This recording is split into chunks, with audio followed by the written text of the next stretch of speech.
Selamat bertemu kembali bersama dengan channel Agus Berbagi. Kita akan lanjutkan pembelajaran kita hari ini dengan organ pencernaan berikutnya, yaitu organ pencernaan yang ukurannya atau saluran pencernaan dalam hal ini yang ukurannya paling besar adalah lambung. Perhatikan gambar ini. Kenapa dikatakan bahwa saluran pencernaan pada manusia yang ukurannya paling besar, diameternya paling besar adalah lambung? Karena memang seperti itu, dia membesar di sini. Dan secara morfologi ada 3 bagian utama yang kita mau lihat di sini pada bagian lambung. Yang bagian atas namanya kardiak, kemudian ini yang melebar ini namanya fundus, kemudian yang bagian bawah namanya pilorus. Nah, lambung ini tempat penyimpanan makanan sementara. Jadi di dalam lambung itu makanan ditahan. Pertanyaannya adalah apa yang bisa menahan sehingga ketika makanan dari kerongkongan itu sampai lambung itu ada beberapa saat berada di dalam lambung. Ternyata pada kedua ujungnya ini, ujung atas yang berbatasan dengan kerongkongan ada bagian yang disebut dengan sphincter kardiak. Sphincter ini adalah otot. Fungsinya ini menutup. Begitu makanan lewat didorong oleh kerongkongan melalui gerak peristaltik dari atas, maka sphincter kardiak ini berfungsi menutupnya, sehingga makanan tidak kembali ke kerongkongan sekalipun kita berbalik. Kemudian ini juga tidak langsung terus ke dalam usus 12 jari karena ini berhubungan dengan usus 12 jari. Karena di sini ada satu otot di sini yang berperan sebagai penutupnya sementara, yaitu sphincter pilorus. Nah, pada bagian yang berbatasan dengan kerongkongan ada sphincter kardiak, dan bagian lambung yang berbatasan dengan usus 12 jari ada sphincter pilorus. Fungsinya ini adalah ini yang tertutup dan menahan makanan dalam waktu tertentu berada di lambung sebelum mengalami pencernaan. Jadi kalau makanan didorong peristaltik dari kerongkongan, begitu lewat makanan ini ditutup. Nah, ini juga dibawa tertutup. Nanti kalau sudah dicernakan baru masuk ke dalam usus halus, dalam hal ini usus 12 jari. Nah, ini. Nah, dalam hal-hal tertentu, makanan dari lambung itu bisa kembali ke kerongkongan dan keluar di mulut. Misalnya pada saat kita muntah. Nah, itu karena kita muntah itu ada gerakan-gerakan yang mual yang menyebabkan kontraksi otot lambung itu mendorong makanan sehingga sphincter kardiak ini bisa terbuka dan makanan keluar kembali, dan peristiwa itu namanya muntah. Tapi dalam keadaan normal kita berbalik pun makanan tidak akan keluar dari lambung kembali karena ini bagian-bagiannya. Dalam lambung ini ada beberapa getah lambung yang akan dihasilkan nanti yang kita akan lihat hari ini.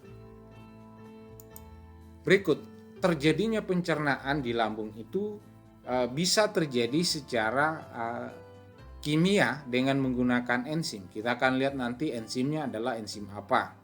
Jadi di dalam lambung terjadi pencernaan secara kimiawi dan juga terjadi pencernaan secara mekanis. Jadi pencernaan kimiawi dilakukan oleh enzim dan pencernaan mekanis dilakukan oleh kontraksi otot lambung mengaduk makanan.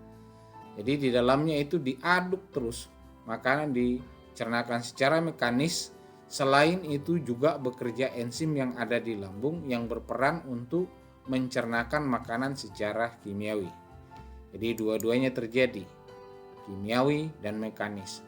Nah, lambung ini menghasilkan cairan yang pertama yang dihasilkan oleh lambung adalah HCl atau asam klorida.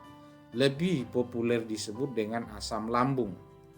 Jadi asam lambung ini, lambung memang ini menghasilkan asam yang disebut asam klorida. Berperan dalam apa? Sebenarnya ini berfungsi. Ada fungsinya yang berperan dalam proses pencernaan. Fungsi pertamanya adalah HCl lambung membunuh mikroorganisme yang masuk bersama makanan dengan tidak sengaja. Jadi apabila kita makan, lalu pada makanan itu ada mikroorganisme yang masuk bersama, maka itu bisa dinetralisir atau dibunuh oleh asam lambung. Tetapi batasnya ada kadar tertentu. Ya, nah itu fungsi utama dari asam lambung atau asam klorida, dihasilkan oleh lambung sendiri. Fungsi kedua, HCl lambung ini mengaktifkan pepsinogen menjadi pepsin. Apa fungsinya nanti kita akan lihat ketika kita membahas enzim.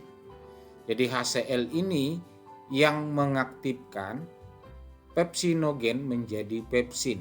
Nah, ini jenis enzim. Itu fungsi kedua dari HCl lambung. Fungsi ketiga, asam lambung mengasamkan makanan agar mudah dicerna. Dalam peristiwa tertentu ketika kita muntah, maka makanan yang kita muntahkan itu terasa asam karena ia sudah berada di lambung dan sudah mengalami pengasaman di lambung. Tidak ada muntah yang tidak terasa asam karena di situ ada asam lambung yang ikut bersamaan ketika kita muntah. Jadi ada 3 fungsi utama dari HCl lambung. Fungsi pertama membunuh mikroorganisme yang masuk bersama makanan, mengaktifkan pepsinogen menjadi pepsin, kemudian mengasamkan makanan agar mudah dicerna. Nah, ini HCl yang dihasilkan atau asam. Termasuk cairan lambung, tapi ini bukan enzim. Ya. Getah yang dihasilkan oleh lambung salah satunya adalah HCl, asam klorida, dan ini ada fungsinya. Yang berikut kita lihat enzim yang dihasilkan, enzim pencernaan yang dihasilkan oleh lambung. Ada 2 jenis yang kita mau lihat. Tadi pepsin ini sebelumnya diaktifkan oleh asam lambung. Pepsinogen itu adalah cikal bakal dari enzim pepsin yang pepsinogen diaktifkan oleh asam lambung dan terbentuk enzim yang disebut dengan pepsin. Apa fungsi enzim ini? Ternyata pepsin ini itu mengubah atau mencernakan protein menjadi pepton. Nah, berarti di dalam lambung terjadi pencernaan protein dilakukan oleh enzim pepsin yang berperan mengubah protein menjadi pepton. Itu enzimnya. Enzim yang kedua yang lebih banyak ditemukan pada anak-anak adalah enzim renin. Enzim ini dihasilkan oleh lambung juga. Fungsinya adalah untuk menggumpalkan protein susu. Ini sangat nampak pada anak-anak yang masih menyusui. Apabila dia selesai menyusui terlalu banyak, lalu kadangkala muntah, dan yang dia muntahkan itu kalau sudah keluar dari lambungnya itu pasti sudah menggumpal karena renin ini yang menggumpalkan protein itu. Jadi begitu. Jadi ada 2 enzim yang dihasilkan oleh lambung. Enzim pepsin mengubah protein menjadi pepton, renin menggumpalkan protein pada susu. Nah, setelah melalui pencernaan kimiawi di lambung, bolus menjadi bahan kekuningan yang disebut kimus. Nah, ini juga ada istilah. Jadi begitu lambung selesai mencernakan makanan, baik secara kimiawi maupun secara mekanik, maka dia akan menghasilkan kimus. Kimus ini sudah menjadi kayak bubur, ya.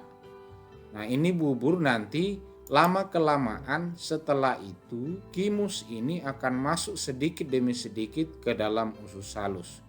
Nah, nanti terjadi proses penyerapan sari makanan ketika berada di usus halus.